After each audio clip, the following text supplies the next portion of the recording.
নমস্কাৰ ছাত্ৰ ছাত্ৰীসকল আজি আমি ইয়াতে আলোচনা কৰিম দশম শ্ৰেণীৰ গণিতৰ দ্বিতীয় অধ্যায় পলিনোমিয়েলছ মানে যাক আমি কওঁ বহুপদ ঠিক আছে গতিকে মই তোমালোকক এক্সাৰসাইজ শিকোৱাৰ আগত মই কেইটামান তোমালোকক ইম্পৰ্টেণ্ট টপিকছ নোটছ কৰি দিম সেইখিনি তোমালোকে ভালদৰে নোটছ কৰি ল'বা ঠিক আছে তোমালোকৰ গোটেইকেইটা অধ্যায়ত নহ'লে আৰু এক্সামত যে আমাৰ MCQ আহে তাত বহুতখিনি সহায়ক হ'ব গতিকে বেছি পলম নকৰোঁ মই তোমালোকক ইয়াৰে মানে ইম্পৰ্টেণ্ট কিছুমান নোটছ মই বনাই থৈছোঁ জাষ্ট তোমালোকে সেইখিনি নোট কৰি ল'বা ঠিক আছে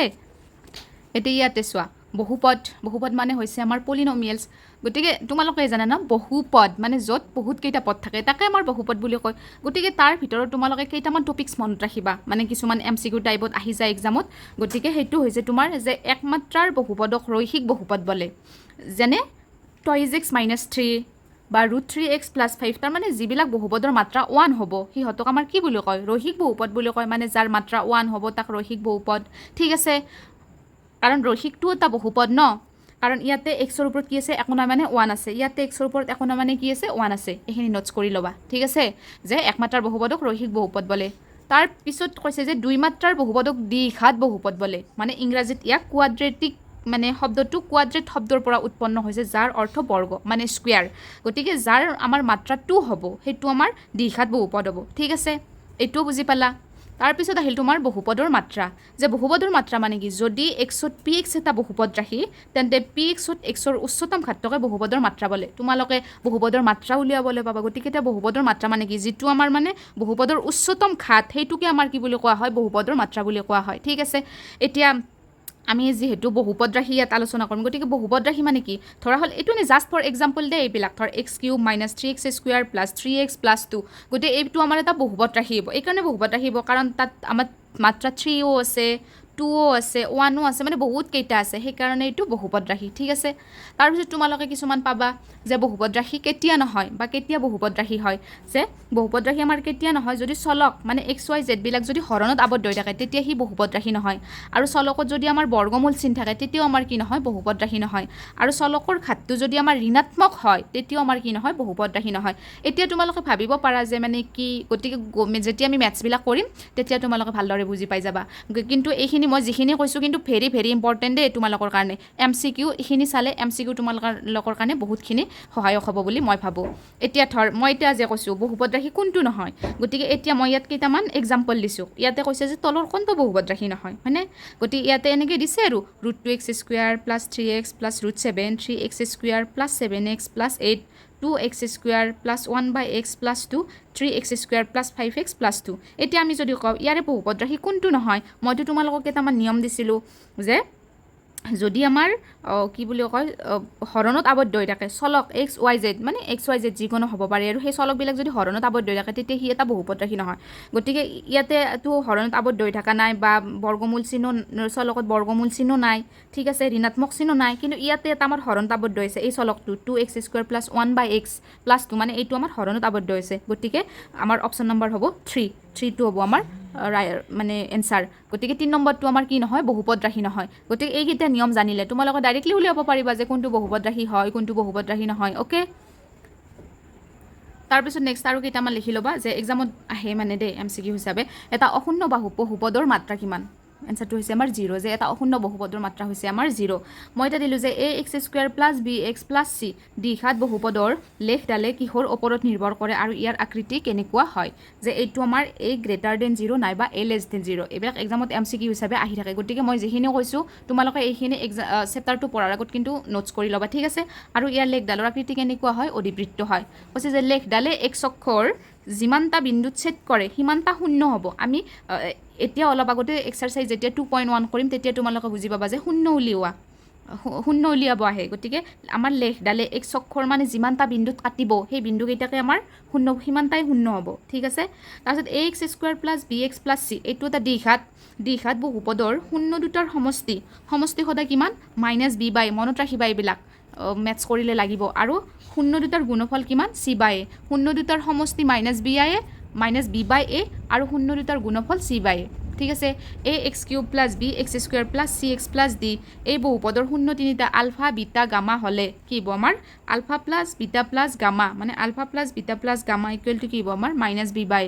আৰু alpha * beta + beta * gamma + gamma * alpha = c/a আৰু alpha into beta into gamma equal to minus D by A গতিকে মই কৈ থকাবিলাক ভেৰি ভেৰি ইম্পৰ্টেণ্ট তোমালোকে নোটছ কৰি ল'বা আকৌ এবাৰ কৈছোঁ তাৰপিছত আৰু আমাক ইয়াতে কি দিছে ইয়াতে দিছে যে এইখিনিত কেটো যদি আমাৰ পি এক্সৰ উৎপাদক হ'ব কৈছে যে কে পি এক্সৰ আমাৰ উৎপাদক হ'ব যদিহে আমাৰ কি হয় কৈছে যে কে পি এক্সৰ উৎপাদক হ'ব যদিহে আমাৰ পি কে ইকুৱেল টু 0 মানে যদি আমাৰ যদি পি কেৰ মান যদি আমাৰ 0 হয় তেতিয়াহে আমাৰ কে টু পি এক্সৰ এটা উৎপাদক হ'ব আৰু বহুপদৰ বিভাজন কলন বিধিটো মনত ৰাখিবা ঠিক আছে P X equal to G X into Q X plus R X এইটো হৈছে আমাৰ বহুপদৰ বিভাজন কলন বিধি ঠিক আছে মানে ভাজ্য ইকুৱেল টু ভাজক পূৰণ ভাগফল যোগ ভাগশেষ এইখিনি তোমালোকে নোটছ কৰি ল'বা এতিয়া আমি নেক্সট আহিম এক্সাৰচাইজ 2.1 লৈ তো লেটছ গো এতিয়া চোৱা আমাক এক্সাৰচাইজ 2.1 কি কৈছে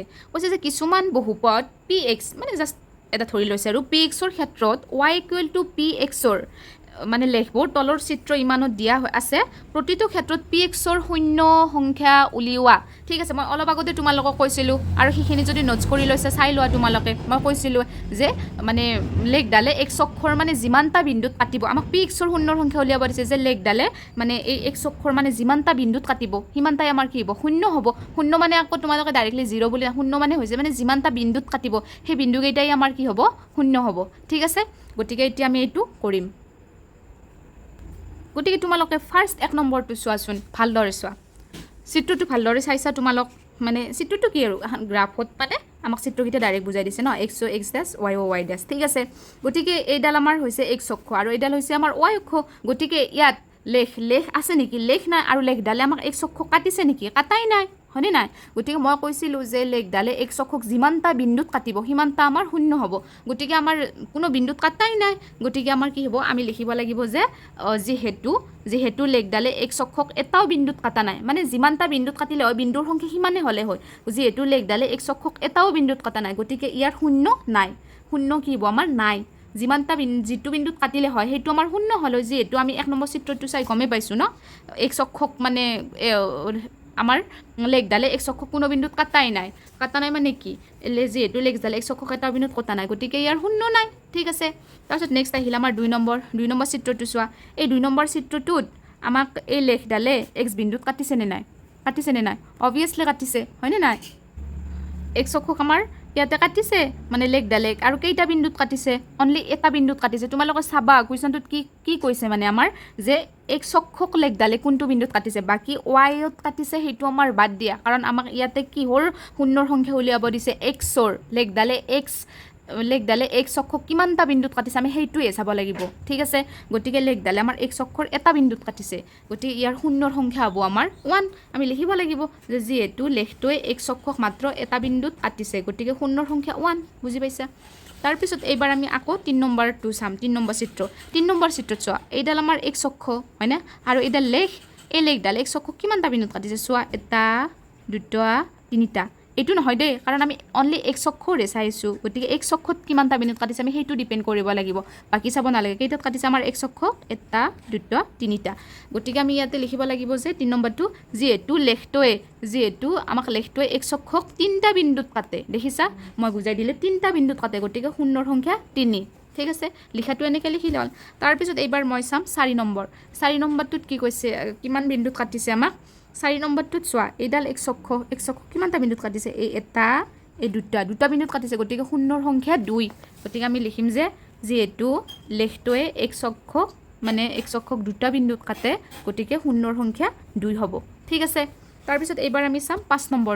নম্বৰটোত চোৱা এক্স অক্ষক কিমানটা বিন্দুত কাটিছে এইডাল এক্স অক্ষ আমাৰ হয়নে কেইটা বিন্দুত কাটিছে 1 2 3 4টা বিন্দুত কাটিছে এই লেখডালে এক্স অক্ষক গতিকে শূন্যৰ সংখ্যা হ'ব আমাৰ 4 গতিকে আমি এনেকৈ লিখিব লাগিব যে যিহেতু লেখটোৱে এক্স অক্ষক 4টা বিন্দুত কাটে শূন্যৰ সংখ্যা 4 হ'ব ঠিক আছে তাৰপিছত এইবাৰ আমি চাম 6 নম্বৰটো চোৱা এইডাল আমাৰ এক্স অক্ষ হয়নে নাই হ'লে আমাৰ কিমানটা বিন্দুত কাটিছে এক্স অক্ষক 1 2 3 কিমানটা বিন্দুত কাটিছে 3টা বিন্দুত কাটিছে গতিকে শূন্যৰ সংখ্যা আমাৰ 3 হ'ব আমি লিখিব লাগিব যে যিহেতু লেখটোৱে এক্স অক্ষক আমাৰ 3টা বিন্দুত কাটে গতিকে শূন্যৰ সংখ্যা 3 এইটোৱে বুজি পাইছা তোমালোকে এইটো বুজি পাইছা অনুশীলনী 2.1 গতিকে এইটোৱে আছিল আৰু অনলি জাষ্ট কেইটা বিন্দুত কাটে সেইটো চাব লাগে ঠিক আছে তোমালোকে যদি ভিডিঅ'টো চাই ভাল পালে তেনেহ'লে প্লিজ লাইক এণ্ড ছাবস্ক্ৰাইব কৰিব